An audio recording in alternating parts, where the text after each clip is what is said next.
mempresentasikan tugas dari mata kuliah kecerdasan bisnis dengan tema analisis kecerdasan bisnis berbasis data Twitter pada isu COVID-19 menggunakan visualisasi data, proses ETL, data mining, dan perancangan BPM KPI.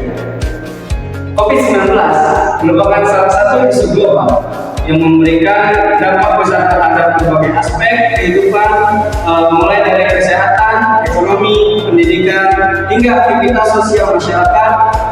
Selama masa pandemi, media sosial khususnya Twitter menjadi sarana utama bagi masyarakat untuk berbagi informasi, menyampaikan pendapat, serta mendiskusikan berbagai perkembangan terkait COVID-19. Melalui penelitian ini, kami melakukan pengumpulan dan analisis data Twitter yang berkaitan dengan COVID-19 untuk mengetahui tren percakapan, sentimen masyarakat, serta topik-topik yang paling sering dibahas. Analisis dilakukan menggunakan pendekatan business intelligence yang mencakup proses ETL, visualisasi data, dan data mining sehingga dapat menghasilkan insight yang bermanfaat sebagai dasar pengambilan keputusan dan evaluasi kebijakan. Di sini saya Khairunisa Anjani akan menjelaskan cara scraping data tweet menggunakan Google Colab. Pada tahap pertama ini, saya menghapus dulu versi lama tweet, harvest, dan chalk, lalu membersihkan cache npm supaya tidak terjadi bentrok saat instalasi. Nah, setelah itu, saya menginstal versi yang sesuai dan mengecek apakah tweet harvest sudah berhasil terpasang. Nah, ini pas di run, apakah berhasil di run apa tidak.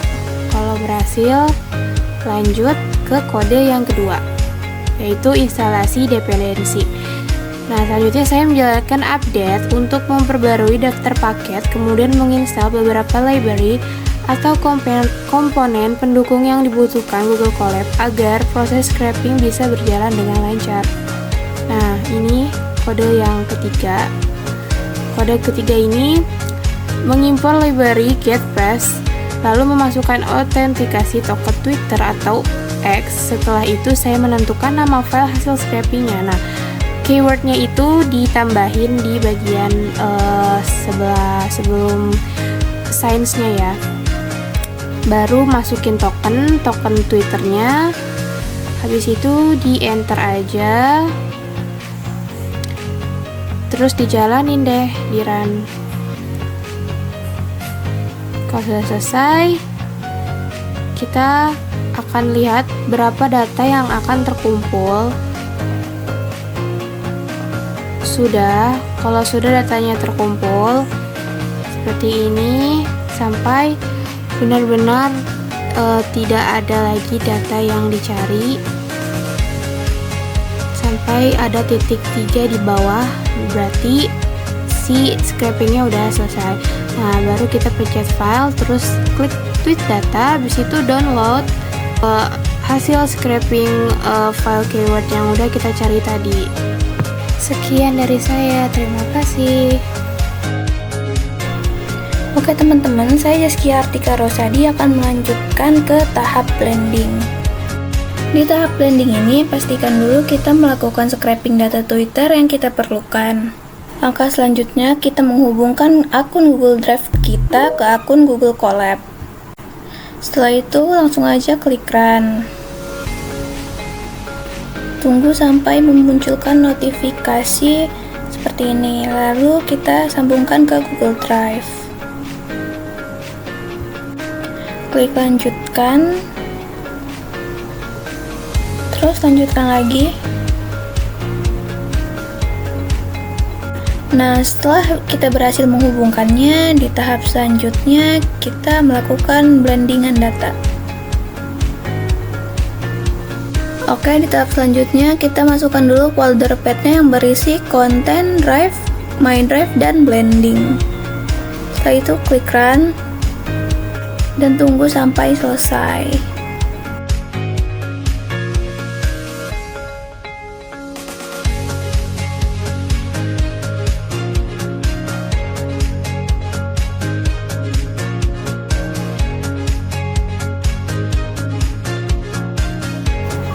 Nah, setelah selesai di running, dia berhasil memblending datanya.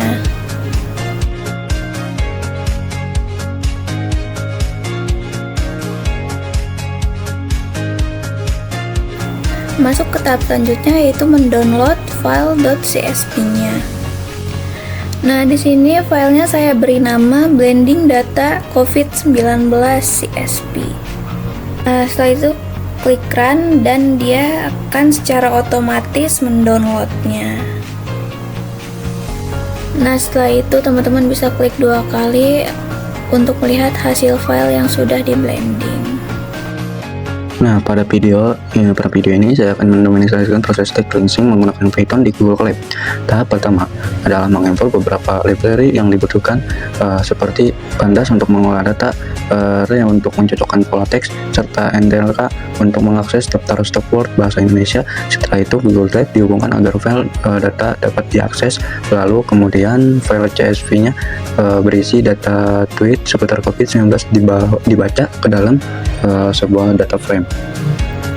Nah, setelah proses penghubungan data membaca file selesai, sistem menampilkan informasi bahwa data berhasil dimuat lengkap dengan jumlah baris data serta dapat daftar nama kolom yang tersedia di dalam dataset tersebut. Selanjutnya dibuat sebuah fungsi bernama comprehensive cleansing yang berfungsi membersihkan teks secara menyeluruh. Fungsi ini melakukan beberapa tahapan, diantaranya mengubah teks menjadi huruf kecil, menghapus URL atau tautan, menghapus entitas HTML, menghapus mention atau simbol AT, menghapus simbol tagar pada hashtag namun tetap mempertahankan data di dalamnya, serta menghapus emoji dari teks. Nah, setelah fungsi cleansing dijalankan, proses membersihkan data pun selesai. Selanjutnya dilakukan normalisasi pada kolom tanggal, yaitu mengubah format waktu menjadi bentuk yang konsisten dan mudah diolah lebih lanjut.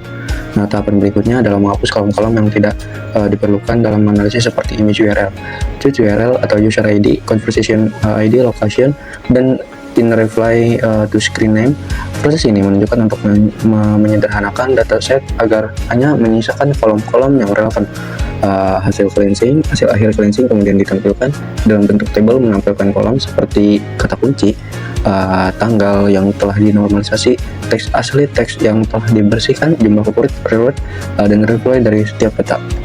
Nah, sebagai tahapan akhir, data yang telah dibersihkan disimpan kembali ke dalam Google Drive dalam bentuk file CSV baru, dan sistem menampilkan konfirmasi bahwa file berhasil Oke, di sini saya Reja Prianggi Sobari. Di sini saya akan menjelaskan tentang visualisasi data menggunakan Power BI.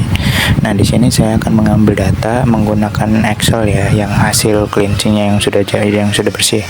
Nah, karena di sini saya udah ada. Nah, di sini saya akan menggunakan pie chart ya. Nah, karena datanya sudah ada.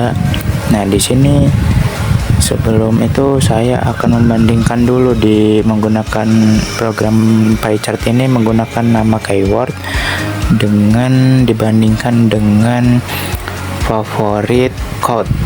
Nah, di sini datanya sudah terlihat ya, terus sudah tergambarkan seperti ini.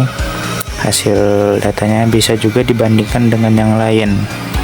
Ya, bisa menggunakan full text atau yang lainnya yang bisa menggunakan code juga. Nah, hasilnya seperti ini kurang lebih. Jadi hasil semua datanya ada ya, kurang lebih seperti itu. Terima kasih. Sekian dari kelompok kami, kurang lebihnya mohon maaf. Assalamualaikum warahmatullahi wabarakatuh.